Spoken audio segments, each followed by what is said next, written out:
فجزاک اللہ احسن الجزا۔ تو ہماری اس محفل کے اگلے مقرر ہیں فضیلت الشیخ محمد زمان سلفی حفظہ اللہ، امام و خطیب مسجد عیسیٰ حصور۔ آپ سے میں ادباً گزارش کرتا ہوں کہ آپ آئیں اور اپنے موضوع کو ہمارے درمیان پیش کریں۔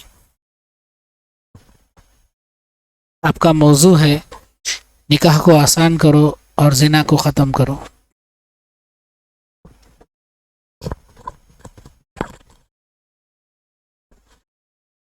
السلام علیکم ورحمۃ اللہ وبرکاتہ۔ ان الحمد للہ نحمده ونستعینه ونستغفره ونعوذ باللہ من شرور انفسنا ومن سیئات اعمالنا من يهده الله فلا مضل له ومن يضلل فلا هادي له وأشهد أن لا إله إلا الله وحده لا شريك له وأشهد أن محمدا عبده ورسوله أما بعد فإن خير الحديث كتاب الله وخير الهدي هدي محمد صلى الله عليه وسلم وشر الأمور محدثاتها وكل محدثة بدعة وكل بدعة ضلالة وكل ضلالة في النار، فأعوذ بالله السميع العليم من الشيطان الرجيم من همزه ونفخه ونفثه بسم الله الرحمن الرحيم يا أيها الذين آمنوا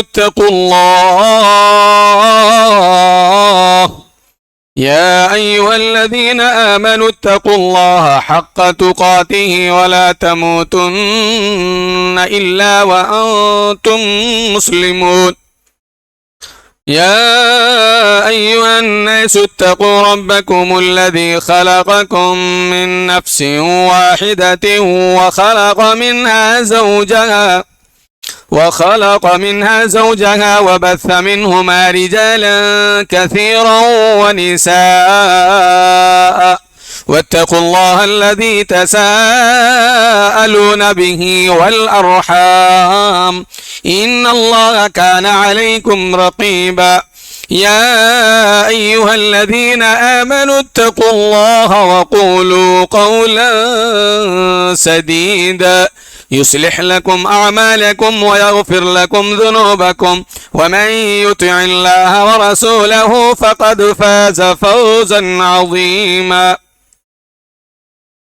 فقد قال الله تبارك وتعالى في كلامه المجيد أعوذ بالله من الشيطان الرجيم تلك حدود الله ومن يطع الله ورسوله يدخله جنات تجري من تحتها الأنهار خالدين فيها وذلك الفوز العظيم ومن يعص الله ورسوله ويتعد حدوده يدخله نارا خالدا فيها وله عذاب مهين وقال النبي صلى الله عليه وسلم إذا أتاكم من ترضون دينه وخلقه فزوجوه إلا تفعلوه تكن فتنة في الأرض وفساد كبير رب اشرح لي صدري ويسر لي أمري واحلل عقدة من لساني يفقهوا قولي رب زدني علما سبحانك لا علم لنا إلا ما علمتنا إنك أنت العليم الحكيم۔ عزیزان ملت اسلامیہ، محترم علماء کرام، ذمہ داران مساجد، احباب جمعیت و جماعت، پیارے پیارے بچوں، محترم بزرگوں، نوجوان ساتھیوں اور میری مقدس عفت معاف اسلامی مائیں اور بہنیں، الحمدللہ اللہ رب العزت کا لاکھ لاکھ شکر اور اس کا احسان ہے کہ اس نے ہمیں یہاں ایک ساتھ جمع ہونے کی توفیق عطا فرمائی، وہ بھی ایک عظیم مقصد کی خاطر کہ اللہ اور اس کے رسول کی باتیں سنیں اور اپنے دلوں کو منور کریں اپنے دماغوں کو روشن کریں. ابھی تھوڑی دیر پہلے حافظ شاداب صاحب محمدی حفظہ اللہ و تولا میاں بیوی کے درمیان ان کی زندگیوں میں جو بے سکونی ہوتی ہے، جو بے اطمینانی کی کیفیت ہوتی ہے، اس موضوع پر ایک شاندار خطاب فرما رہے تھے. اللہ سبحانہ و تعالیٰ آپ کو اجر عظیم عطا فرمائے. اسی سے ملتا جلتا میرا بھی عنوان ہے، نکاح کو آسان کرو، زنا سے اپنے آپ کو روکو، بچاؤ. نکاح کا لفظ بہت ہی مشہور، معروف اور عام لفظ ہے، آپ سبھی جانتے ہیں، سمجھتے ہیں. میری زندگی کا مقصد تیرے دین کی سرفرازی، میری زندگی کا مقصد تیرے دین کی سرفرازی، میں اسی لیے مسلمان، میں اسی لیے نمازی. اسلام کی بنیاد 5 چیزوں پر رکھی گئی ہے. اقرار شہادتین، 2 شہادہ کا اقرار کرنا کہ اللہ رب العالمین کے سوا کوئی حقیقی اور سچا معبود نہیں، اور محمد الرسول اللہ صلی اللہ علیہ وسلم اللہ کے بندے اور اس کے رسول ہیں. اس میں کچھ ہمارا خرچ نہیں ہوتا ہے، صرف دل میں اور دماغ میں اس چیز کو مان لینا، سمجھ لینا، یقین کر لینا ہے. ہم جو رمضان میں روزے رکھتے ہیں تو 11 مہینے ہمیں چھٹی ملتی ہے، 1 مہینہ فرض روزہ ہوتا ہے. زکوٰۃ سال میں 1 مرتبہ ہے، اور حج صاحب استطاعت کے اوپر زندگی میں 1 مرتبہ ہے. تو اب باقی کون سی چیز بچی؟ نماز. تو نمازوں میں کوتاہی نہیں ہونی چاہیے، چونکہ یومیہ بنیادوں پر، ڈیلی بیس پر ایک ہی چیز ہے، اور وہ چیز نماز ہے. رمضان کے روزے سال میں 1 مرتبہ، زکوٰۃ جو فرض ہے سال میں 1 مرتبہ، اور حج زندگی میں اگر آپ صاحب استطاعت ہیں تو زندگی میں 1 مرتبہ. اب یہ آپ جب غور کریں گے تو لوگوں نے کلمہ طیبہ پڑھ لیا، لا الہ الا اللہ محمد الرسول اللہ، یہ پڑھ لیا، لیکن پڑھنے کے بعد عادات میں، اطوار میں، معاملات میں ہم نے غیروں کی نقالی کی، غیروں سے مشابہت اختیار کر لی، یہاں کے کلچر کو ہم نے اپنا لیا، اس میں اپنے آپ کو ہم نے سجایا نہیں، سنوارا نہیں کہ اسلام کے سانچے میں ڈھل جائیں.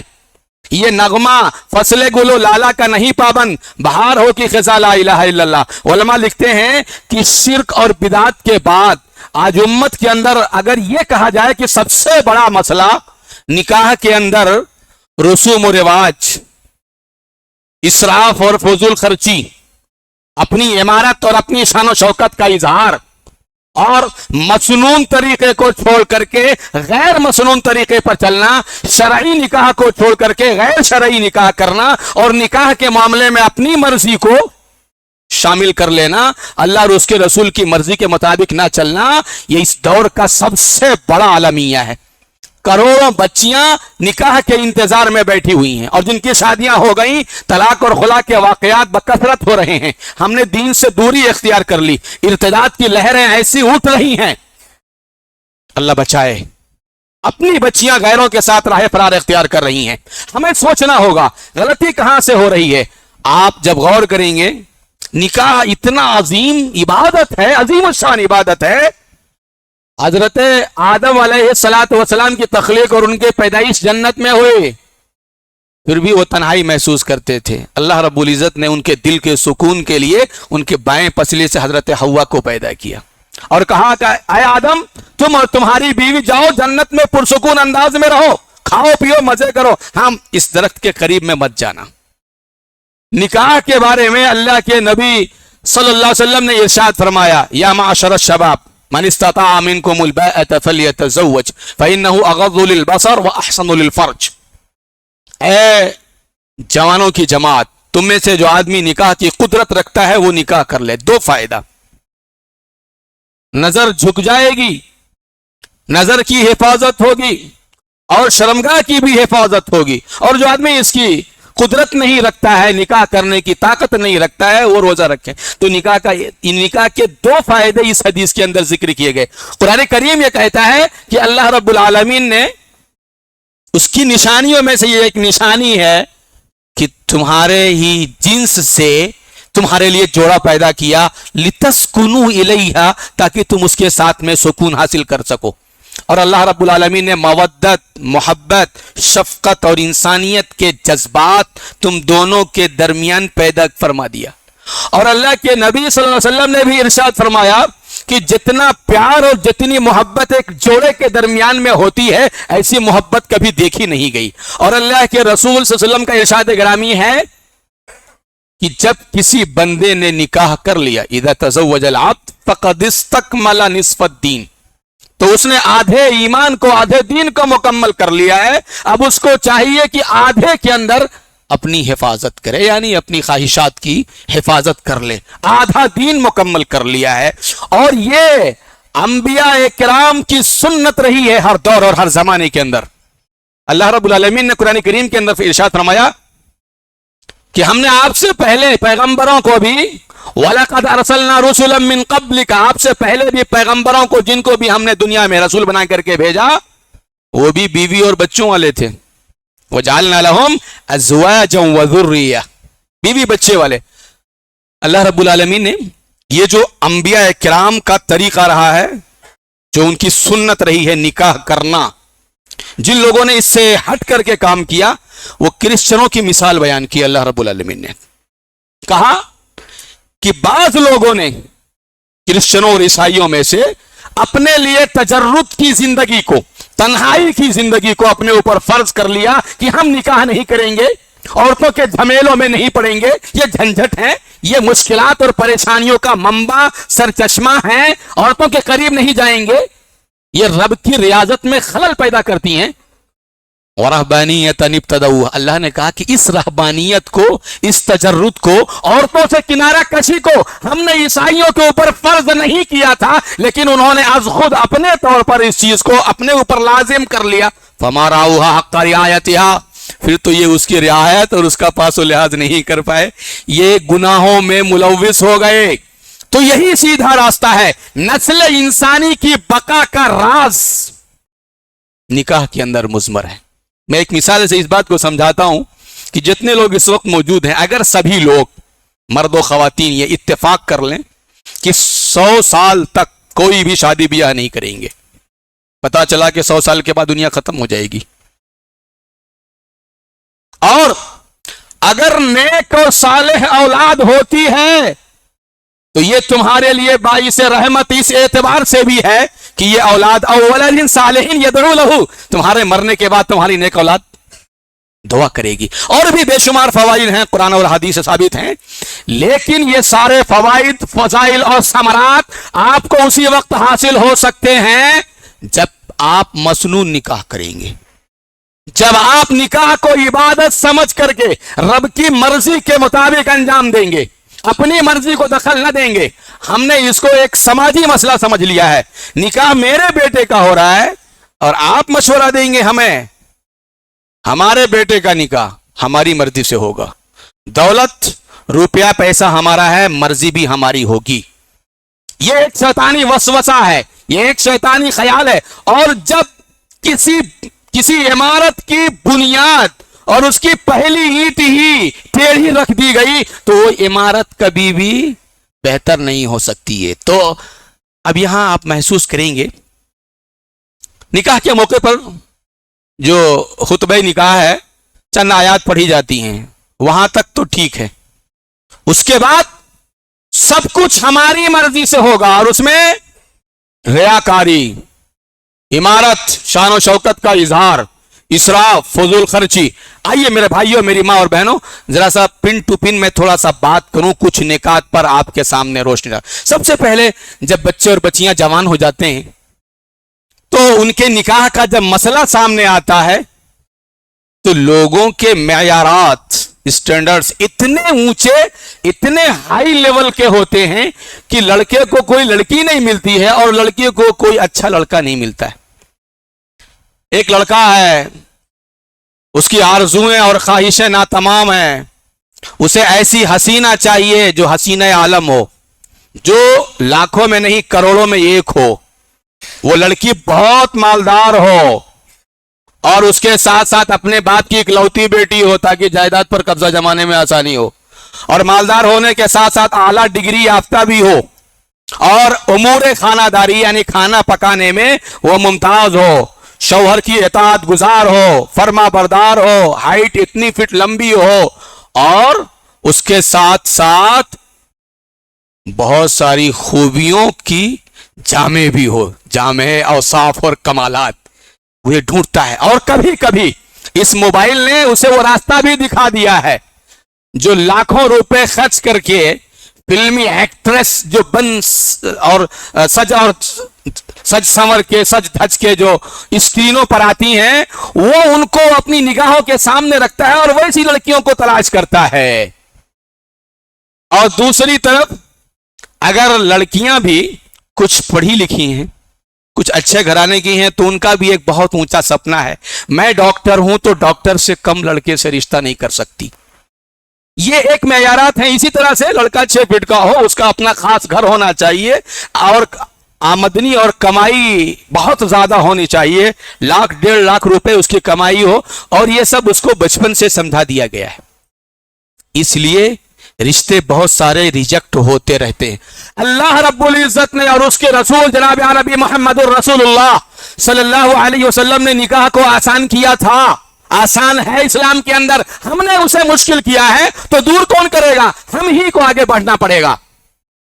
اللہ کے نبی صلی اللہ علیہ وسلم کا ارشاد گرامی ہے، لڑکی والوں سے کہا کہ جب تمہارے پاس کسی ایسے لڑکے کا رشتہ ہے جو دیندار ہو، با اخلاق ہو، تو اپنی بیٹی کا رشتہ اس سے کر دو، اور اگر نہیں کرو گے تو زمین میں بہت بڑا فساد برپا ہوگا.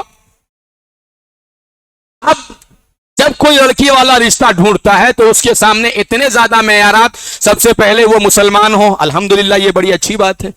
اس کے بعد دیوبندی، شافعی، حنفی، حنبلی یہ سب بھی دیکھے جاتے ہیں. پھر اس کے بعد اس کی ڈگریاں دیکھی جاتی ہیں، اور بہت سارے قبروں پہ بھی آپ کو ملے گا کہ مرنے کے بعد وہ تخت وہاں لگائے گئے ہیں ان کی ڈگریوں کے. کیا وہ فرشتوں کو ڈرانے کے لیے؟ یہ ریٹائرڈ تھے، یہ جنرل تھے، یہ کرنل تھے، یہ آفیسر تھے، اور فلاں ابن فلاں تھے. وہ فرشتہ قبر میں نہیں پوچھتا. وہ پھر لڑکے کا خاص گھر ہونا چاہیے، پہلا سوال یاد. پھر اس کا رنگ و روپ فرشتے جیسا ہونا چاہیے، جیسا یوسف کے بارے میں کہا تھا کہ یہ تو فرشتہ معلوم ہوتا ہے.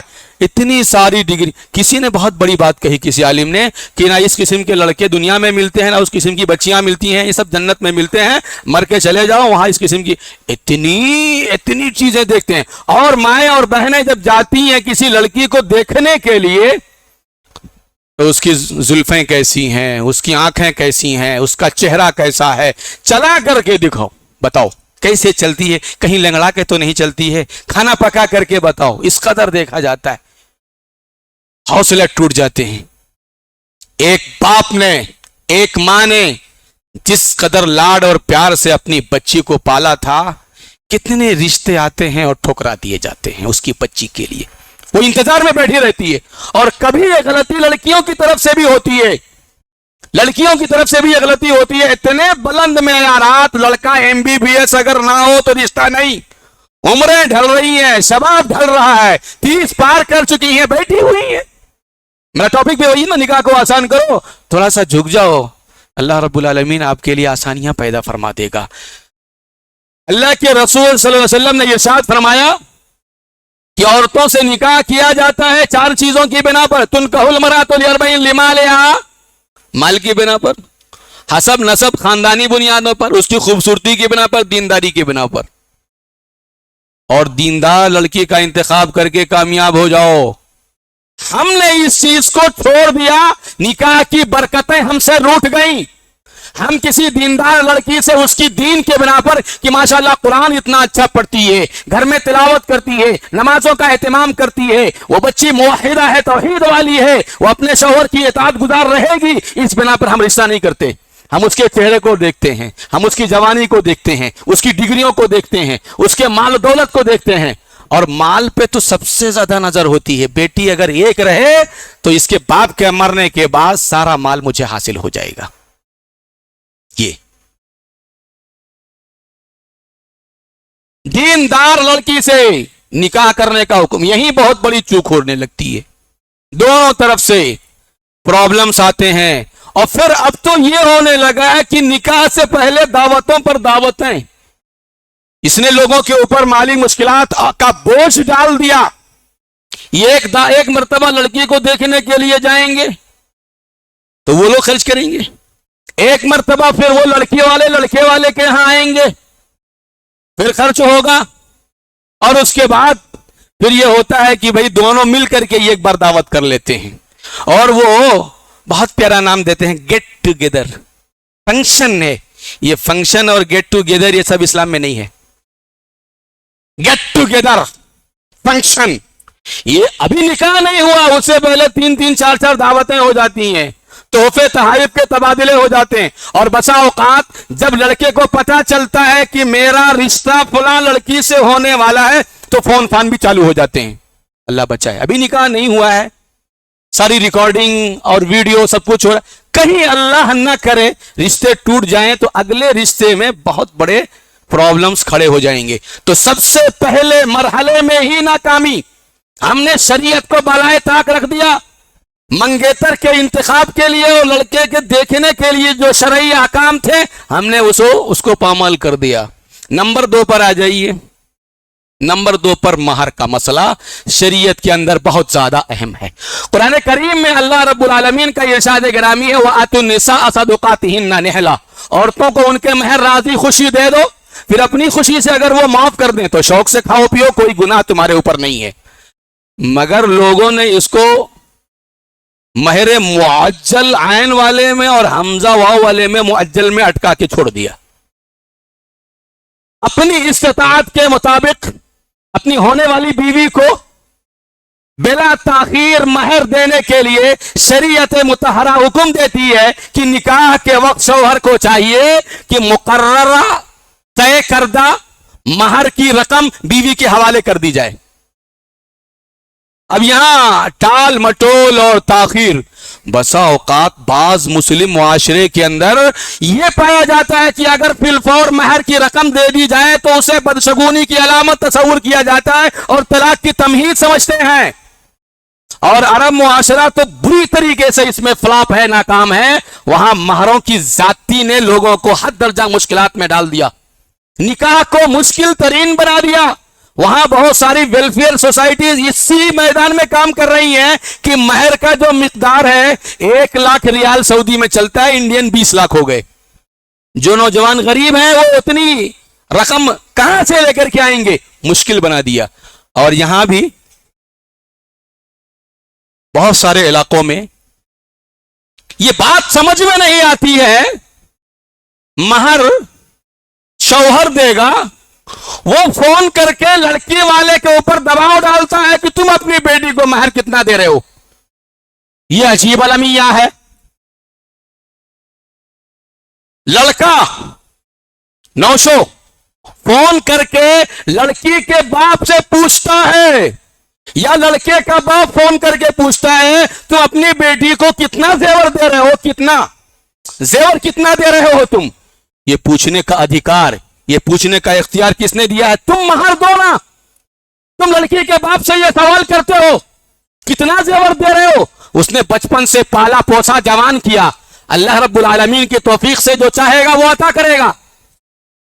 مہروں کی ذاتی. اور بسا اوقات جب یہ لڑکے والے لمبے چوڑے جہیز اور تلک کا مطالبہ کرتے ہیں تو لڑکی والے وہاں پوچھتے ہیں کتنے کا زیور, مہر کتنا دے رہے ہو. چونکہ انہوں نے یہاں ایٹھا ہے کان تو وہ ادھر سے ایٹھتے ہیں. تو جب اس قسم کی شادیاں ہوں گی تو کیا ہوگا؟ تلک اور جہیز کی رسموں نے ہمیں گاڑ دیا ہے زمین کے اندر. کتنے بھائی ایسے ہیں جو 20 برس تک محنت کر کے کما کر کے اپنے والدین کا سہارا اس لیے بنتے ہیں کہ ان کی بہنوں کا نکاح سماج اور معاشرے کے مطابق ہو جائے.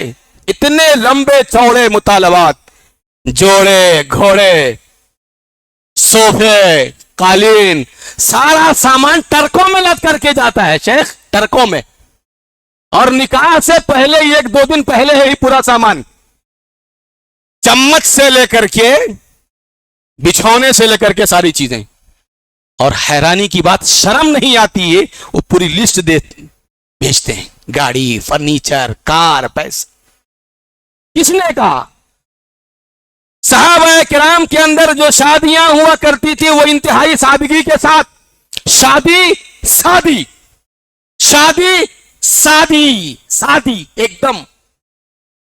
آپ یہ بات جان کر کے حیران رہ جائیں گے کہ شریعت مطہرہ کے اندر نماز، روزے، زکوٰۃ اور حج کی تفصیل قرآن کے اندر نہیں ہے.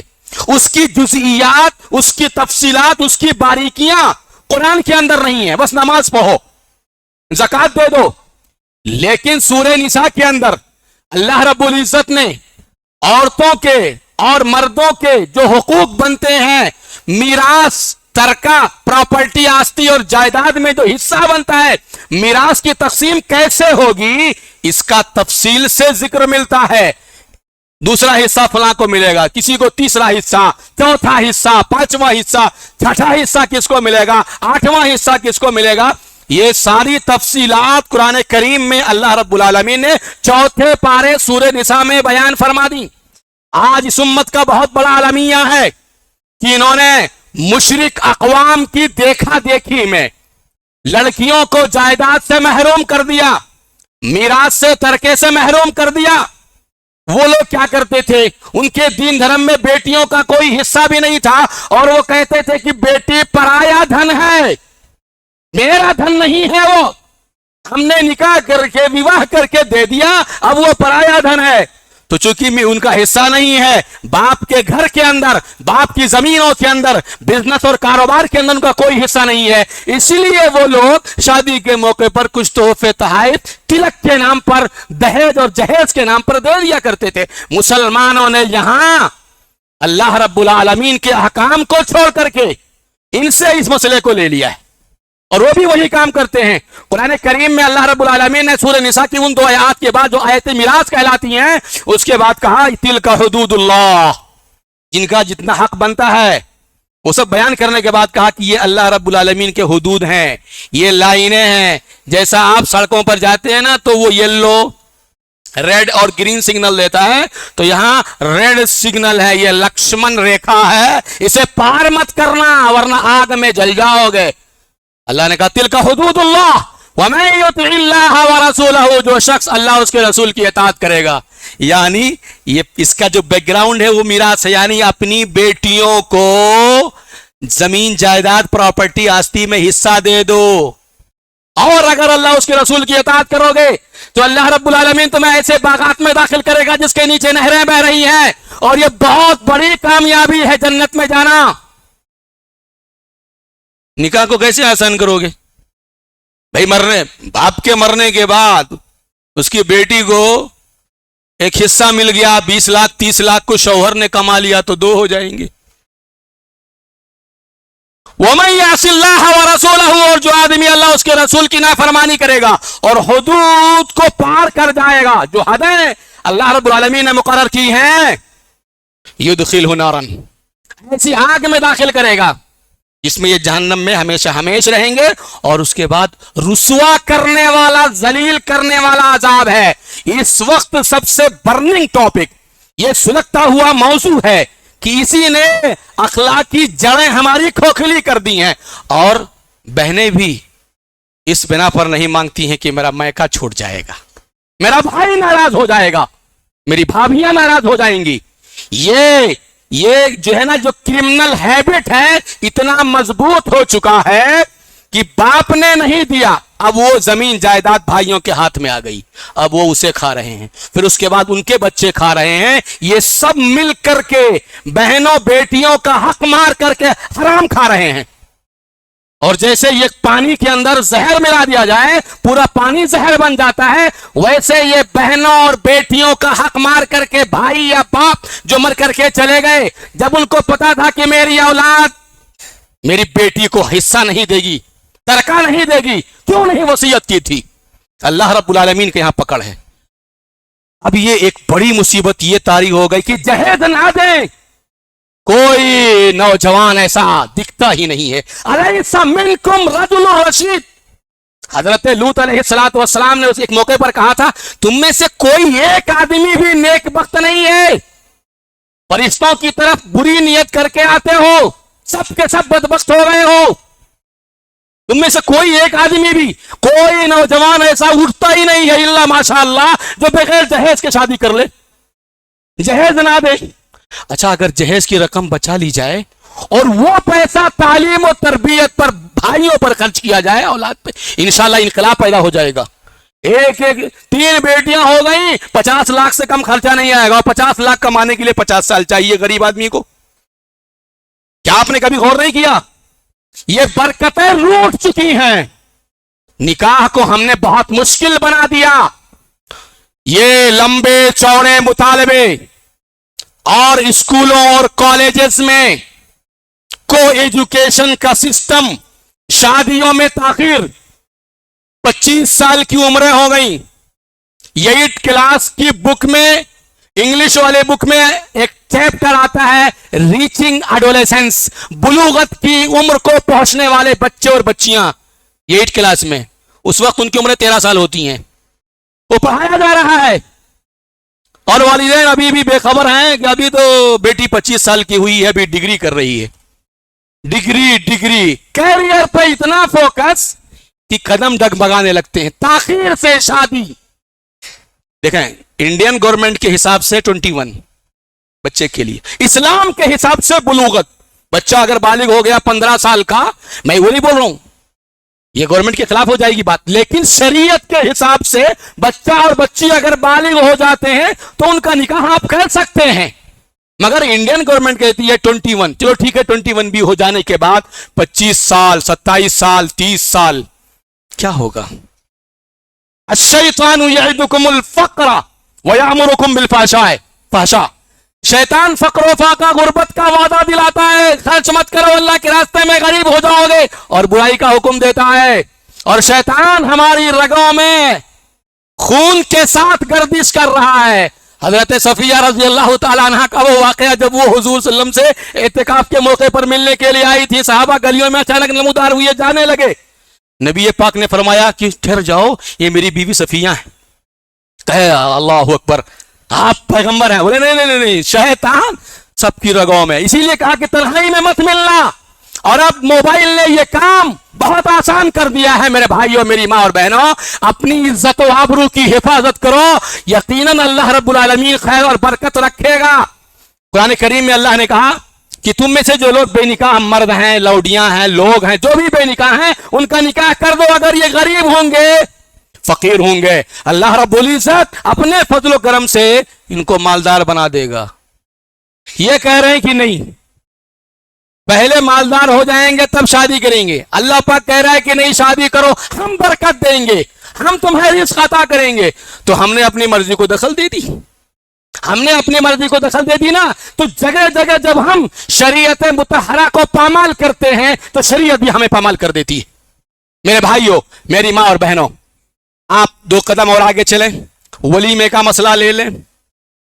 ولیمہ یہ سنت ہے، یہ ایک عبادت ہے، یہ کوئی دنیاوی چیز نہیں ہے، یہ کوئی رسم و رواج والی بات نہیں ہے۔ اللہ کے نبی صلی اللہ علیہ وسلم سن 7 ہجری غزوہ خیبر سے واپس آ رہے تھے۔ یہ یہودیوں کی سرزمین بڑی زرخیز اور شاداب سرزمین تھی۔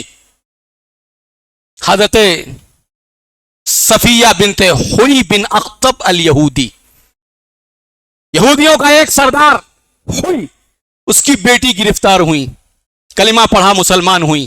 راستے میں اللہ کے نبی صلی اللہ علیہ وسلم نے انہیں، صفیہ رضی اللہ تعالی عنہ کو آزاد کر کے، وہ مسلمان ہو گئی تھی، اپنے حوالے عقد میں لیا، حرم پاک میں داخل فرمایا، ان کے ساتھ شب باشی کی رات گزاری، صبح میں ولیمہ کیا، کھجور کا ولیمہ، گھی کا ولیمہ، پنیر کا، اور وہ بھی کھانے والے جو تھے، جو لوگ حاضرین تھے، وہ لوگ اصل میں مجاہدین تھے جو غزوے میں شرکت کرنے کے لیے آئے تھے۔